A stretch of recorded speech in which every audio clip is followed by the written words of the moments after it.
All right, hey, it's Wednesday, March 25th, down here at Lake the Ozarks. Just going to bring you our weekly fishing report. Got a trip this afternoon, a little later than normal, 1 to 5 o'clock. So I'm kind of going through things, setting things up. As you can maybe see, I've got a lot of stuff out on deck because there's a lot of things going on right now. All the ramps down here at the lake, as far as I know, any of them, they're all open. Okay, if there's a ramp that's not open, it's probably maybe because the water's too low at that particular ramp. I did see a couple private ramps last week where they had horses up in front of it or something stopping you from going on there, so you don't mess up your trailer or drop your trailer off the end of the ramp. But all the public ramps are open. Shawnee Bend, PB2, you get way up the river like Wigwam. It's low, it's still open, so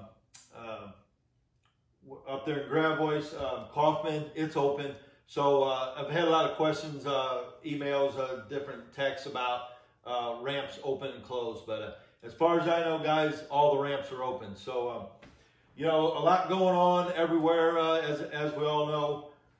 But the lake's open, and it's a great time just get out, get away, and come down here and fish. So as far as fishing's it's still slow. It's just they're trying. They're coming out of the winter patterns, and a lot of them they're starting to spread out a little more. The last several weeks they've been bunched up quite a bit. This past week I've really seen fish spreading out and catching them in different areas. Still on little channel banks. Some of them way in the backs on flats. Some of them are roaming back there. Some of the main lake points, bluff ends are starting to come alive. So it's pretty much, they're all over the place. So, it's a good time of year to come down and kind of just do kind of what you want to do. So, lake conditions, had a lot of rain. We're going to get a lot of rain tomorrow. So, it's constantly changing. For the most part, the lake's in real good shape, color-wise. Some of your creeks that get the runoff, where it's not developed, developed areas, that water's a little dirtier, so some of them creeks get dirty quicker, and muddy up. But then some of the creeks, like say, on that lower end where it's highly developed residential, that runoff is clean water. So that water coming in the backs is clean, so those creeks don't muddy up as quick. So, keep that in mind if you're looking for clean water, dirty water.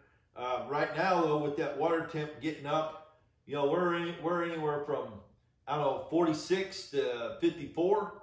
So now we're getting into that temperature range. That muddy water doesn't bother me. You go to the muddy water. You bite might be better in muddy water. In muddy water, these fish, they're going to relate to something. They're going to lay next to a big rock, lay downs, a shallow dock that's half of that dock's on the bank and half of it's in the water. That's one of the favorite places for them big females to get up and lay underneath that shallow foam. So, watercolor, I wouldn't worry about it. Maybe depending on what you're wanting to throw. If you're wanting to throw stick baits, it might shy away from the dirty water, but not necessarily, because them fish get really shallow. You throw your stick baits right on the bank, pop it off there a couple foot, let it sit, and if they're going to hit, they're going to hit it. So that's water level. It's 654. We were just looking here, 654, and I don't know, let's see, it's, boy, they're running a lot of water right now. They're running 37,800 cubic foot right now. So that's quite a bit. I'm sure they're allowing for spring rains, but it's pulling that water down a little bit. So some of these fish that have went to the very backs, they may back off a little bit and relate a little more to these steeper banks. But, on the other hand, we're getting some warm days. We're supposed to have 70 degrees tomorrow. When we get those shallows, 2 foot, 3 foot of water, you get 70 degrees, sunny, little breeze, them fish they migrate right back there quick. So you want to test them shallows out now. You know, you want to just start testing everything. As far as lures, oh man, it's all in play right now. You get back in those flats, we'll just start in the very back. You go to the very back and start in the flats, you're going to want to throw, you know, obviously jigs, little crankbaits, little square bills have been playing a pretty good part in things right now. A little square bill, you know, that will go, you know, 4 foot, 5 foot maybe, you know, something like this one right here. Been real good. Just throw it back there and just kind of fan cast that whole flat. Little rattle trap style bank. Extremely good this time of year. You know, just covering a lot of water, getting a lot of catching the active fish. You know, you're going to catch a lot of small males, you know, 15, 16 inches. 17, you'll catch a good female back in there roaming around too. So you get back on them flats, do that. One thing we haven't talked about yet at all this year, but it's coming, and as that water gets in the upper 40s and it stays there for a few days, better get the old head knocker buzzbait out, because it's coming, and it's a lot of fun. So start throwing your buzzbaits back on them flats. Little rock pea gravel banks, same thing with your spinner baits in the backs. If you move halfway back out, you know, some of these fish are a little later coming in, steeper banks still, throw your same baits really. Throw, you know, you can start speeding it up a little bit. You know, spinner baits, crankbaits up on these bigger rocks, stick baits up there. You know, your jig, you can start picking it up a little bit, the pace, moving a little bigger, a little faster, a little different trailers, maybe some move a little bit more water. These fish are getting more active, so you can speed up a little bit. You know, I don't know as far as spinnerbait styles and all that, brands. You know, I like a half or 3/4 ounce. This is a 3/4 ounce. Actually, it's a Crock Getter spinnerbait, 3/4 ounce with a big Colorado blade. Probably my favorite this time of year. If I'm gonna throw a spinnerbait, I'm gonna go out on a main lake point that's getting some wind, bluff ends, and that's, you know, chance of catching a lot of big fish. That's where you're gonna catch them, out there on the main lake bluff ends. These fish coming in, staging out there, and just run the wind, run where that wind's going straight in on these points, and just, you know, work, say, I don't know, 30 yards inside that point, all the way out of the point, and then down that bluff just a little bit, and move on to the next one. Just cover a lot of water with that pattern.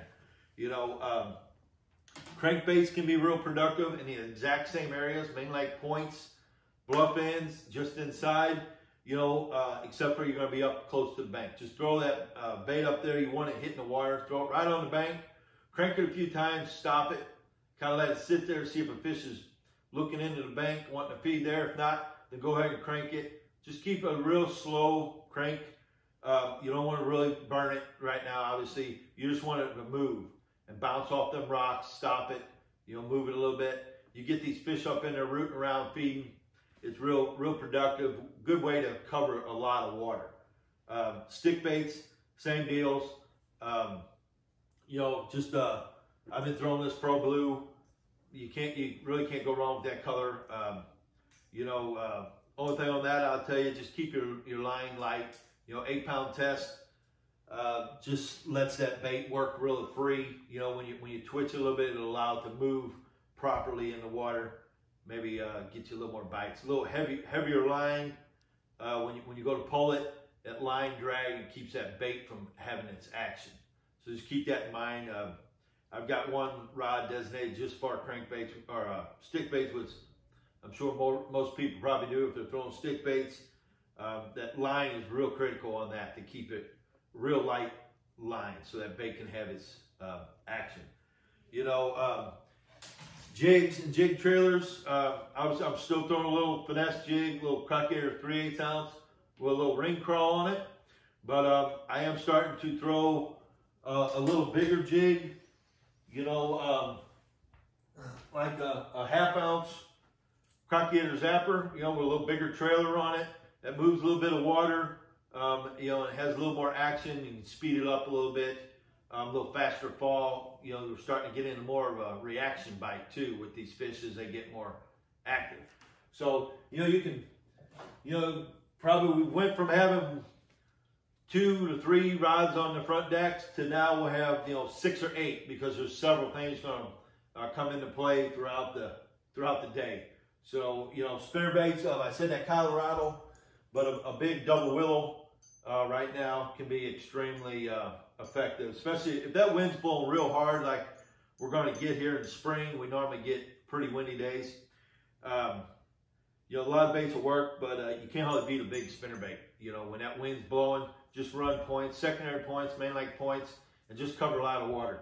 You know, that's, you know, we've talked about a lot of stuff.